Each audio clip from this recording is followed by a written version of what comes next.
Matt Fritz had finally made his dream a reality. After years of working in corporate sales, he had saved enough money to buy a stretch of land on the outskirts of town. It was a raw expanse of nature, dry grass, a few scattered trees, and a glistening creek. To him, it felt like paradise, a stark contrast to the suffocating suburban life he had left behind. He transformed the land into his own homestead. Matt installed solar panels, dug a well, and built a cozy cabin. He even set up a greenhouse where he could grow fresh vegetables. For 3 wonderful years, Matt lived freely, committed to keeping his life simple and self-sufficient. He loved the quiet, the solitude, and most of all, the feeling of being entirely in control of his destiny. Then one day, everything changed. While checking his mailbox, a simple wooden box nailed to a post, he found an envelope that looked official. It bore the emblem of the Hawthorne Estates Homeowners Association, an organization he had never heard of. A knot of unease formed in his stomach as he ripped it open. "Dear Mr. Fritz," it began, "this letter serves as an official notice of delinquent fees owed to the Hawthorne Estates Homeowners Association." His heart raced as he continued reading. They claimed he owed $5,000 in yearly dues and threatened legal action if he didn't pay within 30 days. The words swam on the page. This couldn't be happening. Matt had done his homework before buying the property. There had been no mention of any homeowners association. Anger and confusion bubbled within him, but he also felt a flicker of determination. No one was going to take his hard-earned land away from him that easily. He marched back to his cabin, striding with purpose. "How could they even think I would pay?" he muttered to himself, the heat of his frustration only growing. He tossed the letter onto the kitchen table and sat down with his laptop, digging for more information. The clock ticked ominously as the hours passed, each click of keys amplifying his growing anxiety. As he navigated the web, he eventually stumbled upon the Hawthorne Estates website. It was sleek and flashy, a facade of luxury living in contrast to his rugged, off-grid lifestyle. He searched for information, feeling a mixture of confusion and dread build as he realized that, in fact, the boundaries of the homeowners association had changed. His property line now barely bordered the community. Someone must have orchestrated this, he thought, rage pooling in his gut.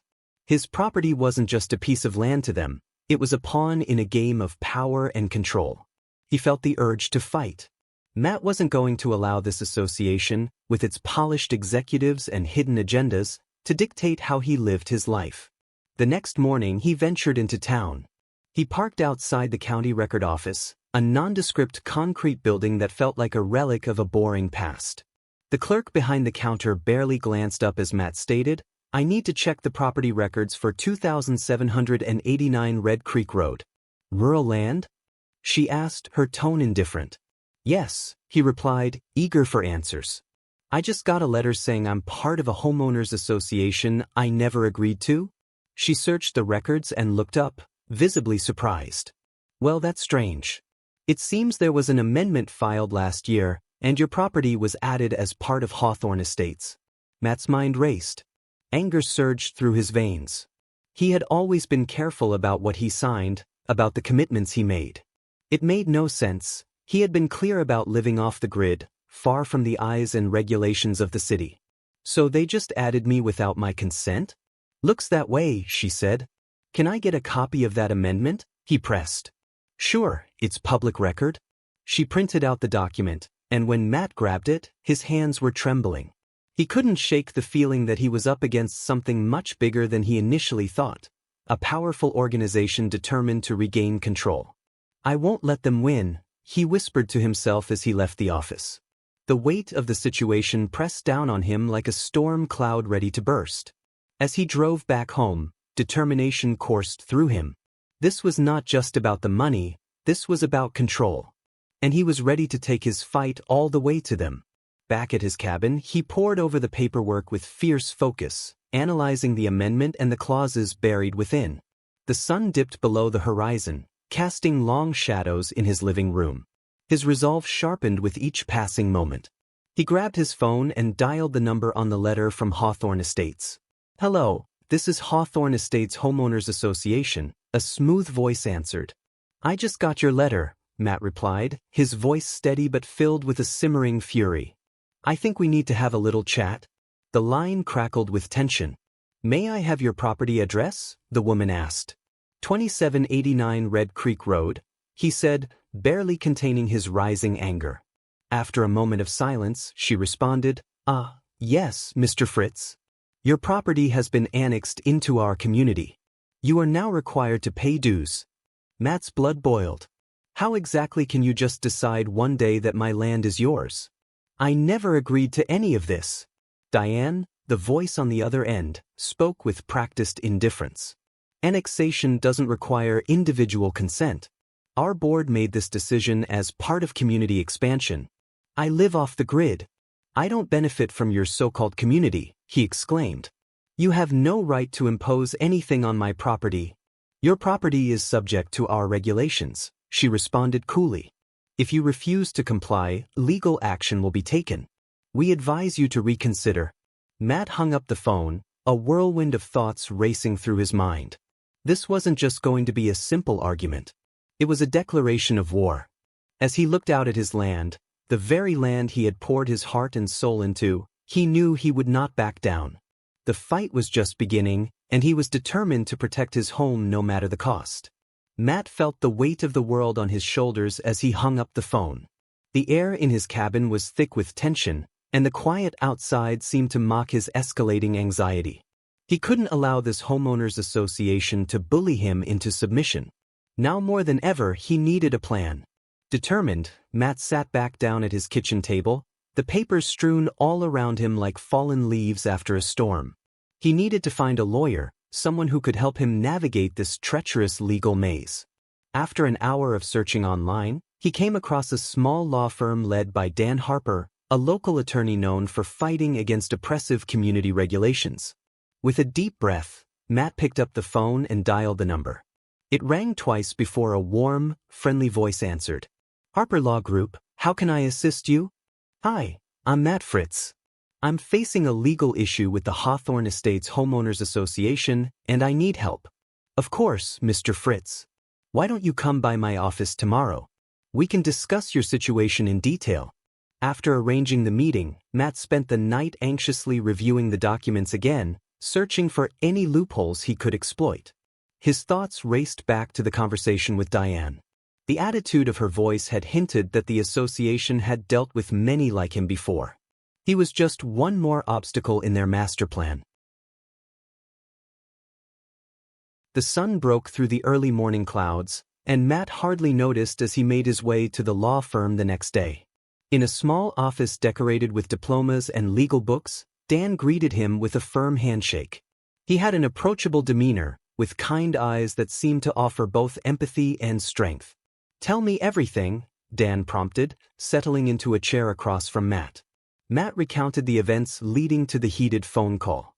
Dan listened intently, occasionally jotting down notes. When Matt finished, he studied the expression on Dan's face. It sounds like they have overstepped their boundaries, Dan said thoughtfully. We'll gather necessary evidence and fight this. Days turned into weeks as Matt and Dan delved deep into the case. They sifted through records, interviewed neighbors who shared similar problems, and uncovered a trail of mismanagement within the Hawthorne Estates. The more they dug, the more the association's vulnerabilities came into focus. One evening, while reviewing some of the documents, something caught Matt's eye. A small line in a legal amendment stated that all properties that could be annexed had to be voted on by existing homeowners. Wait a second, he muttered, heart racing as he realized what this meant. There was no vote. They approved this annexation without any proper procedure. Exactly, Dan said with a nod, leaning forward. This could be the key. We need to emphasize this point in court. Encouraged, Matt felt a flicker of hope, but just as quickly, he was reminded of the mountain they were climbing. He kept thinking about what was at stake. His home, his freedom. After weeks of intense preparation, the day of the court hearing finally arrived. Matt buckled his black shoes and adjusted his collar, his heart pounding as he stepped into the cold, imposing courthouse. The smell of polished wood and old papers filled the air. As they walked to the courtroom, he felt a wave of nervous energy buzzing through him. They entered the courtroom, where a judge sat high above everyone else, her gavel looking more authoritative than ever. Matt swallowed hard, trying to maintain focus as he took a seat on the plaintiff's side, his palms sweaty against the cool wood. Diane appeared as soon as the hearing began. She was impeccably dressed, exuding confidence, but Matt noticed a slight twitch in her right eye, perhaps a sign of stress? She presented the Homeowners Association's case with smooth professionalism, outlining how the annexation process was legitimate. Then it was Matt's turn. Nervously, he rose and began recounting his situation, outlining the lack of consent and the absence of a proper vote.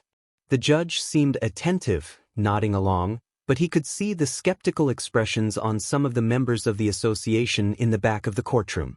As Dan presented the evidence they had gathered, a surprising twist unfolded. Dan revealed emails and memos exchanged among association members, which hinted at a much larger scheme. Disparate stakeholders were lining their pockets while pushing through amendments that further violated property rights. Suddenly, a voice interrupted the discussion. "I object." It was an attorney who had unexpectedly stood up from the audience, a woman Matt didn't recognize. "This evidence is based on hearsay and cannot be trusted." The surprise of her intervention sent a ripple of confusion through the room. Everyone turned to her, and the judge raised an eyebrow. The tension in the air became thick enough to cut with a knife. "Your Honor," the woman continued, "this man has no right to open an investigation.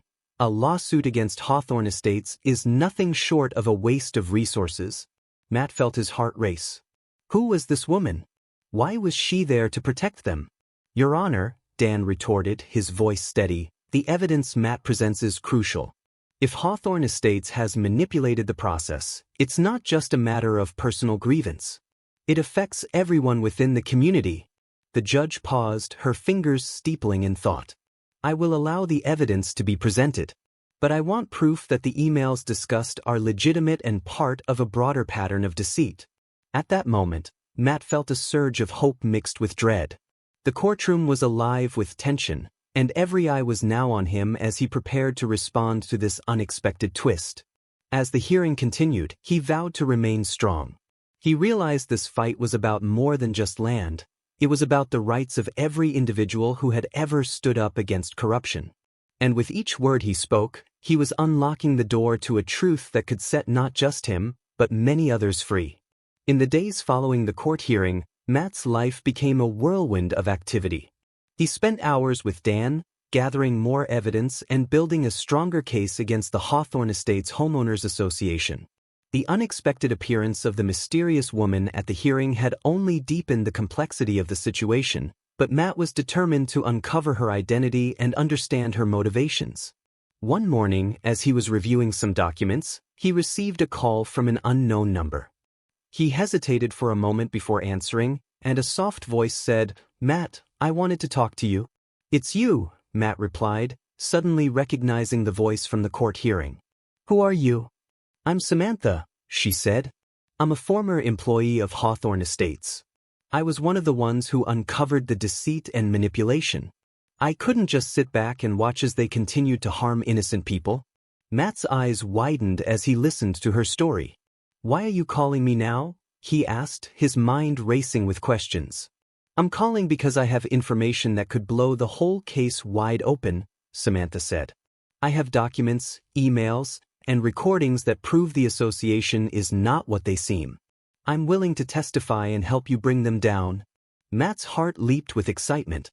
This was the break they needed. He quickly arranged a meeting with Samantha, and as soon as they sat down in a quiet coffee shop, she handed him a folder thick with documents. "This is it," she said. "This is the proof we need to take down Hawthorne Estates." Matt's eyes widened as he began to scan the documents. The evidence was damning, and he knew that with this, they could finally bring the association to justice, but as he delved deeper into the documents, he noticed something that made his blood run cold. A name kept popping up, a name that he had seen before but couldn't quite place. "Samantha, what's this?" he asked, his voice shaking with anger. "What is it?" she replied, her eyes narrowing. "This is a name from my own past," Matt said, the pieces finally clicking into place. "He's the one who sold me this land in the first place. He was the broker, The one who convinced me to buy this land with full knowledge that it would eventually be annexed by Hawthorne Estates. Matt's eyes locked onto Samantha's, a mix of shock and outrage etched on his face. This goes deeper than I thought, he said. This is a conspiracy that reaches far beyond just Hawthorne Estates. Samantha nodded, her expression grim. I knew it, she said. I knew it was bigger than just one association. We have to take them down, Matt. We have to expose the truth and bring justice to the people who have been hurt. Matt's determination was fueled by anger and a sense of purpose. He knew that this was just the beginning, and that the road ahead would be long and arduous. But he was ready. He was ready to fight for the truth, for justice, and for the rights of the people who had been wronged. Chapter 4. The final verdict. The day of the final court hearing arrived, and Matt stood outside the courthouse, his heart pounding with a mixture of excitement and nervousness. He had spent months gathering evidence, building his case, and preparing for this moment. As he entered the courtroom, he saw Samantha sitting next to him, her eyes locked onto his with a sense of determination and solidarity. Dan was already seated at the plaintiff's table, his expression calm and confident. The judge entered the courtroom, her expression stern but fair. This is the final hearing, she said. The evidence has been presented, and now it's time for me to render my verdict. Matt took a deep breath as the judge began to read her decision. The words seemed to fly by in a blur, but he could sense the weight of her words. Hawthorne Estates Homeowners Association has been found guilty of manipulation, deceit, and conspiracy, the judge said, her voice firm and unwavering. The annexation of Matt Fritz's property was found to be unlawful and unjust. The association's actions have caused harm to numerous individuals, and I hereby order them to pay restitution to those affected. The courtroom erupted in a mix of cheers and applause as Matt and Samantha hugged each other, tears of joy streaming down their faces. Dan smiled, a sense of satisfaction etched on his face. As Matt looked around the courtroom, he saw faces he had never seen before, people who had been affected by the association's actions. He saw tears of relief, smiles of joy, and looks of gratitude. And in the midst of it all, Matt felt a sense of closure, a sense of justice being served. He knew that this was just the beginning, that there was still more work to be done. But for now, he was content to bask in the glow of victory, knowing that he had fought for what was right and had emerged victorious. As he walked out of the courtroom, Matt felt a sense of pride and accomplishment. He had stood up for what he believed in, and he had made a difference. And as he looked out at the bright, sunny day, he knew that he was ready for whatever came next. The sun was shining, and Matt Fritz was smiling.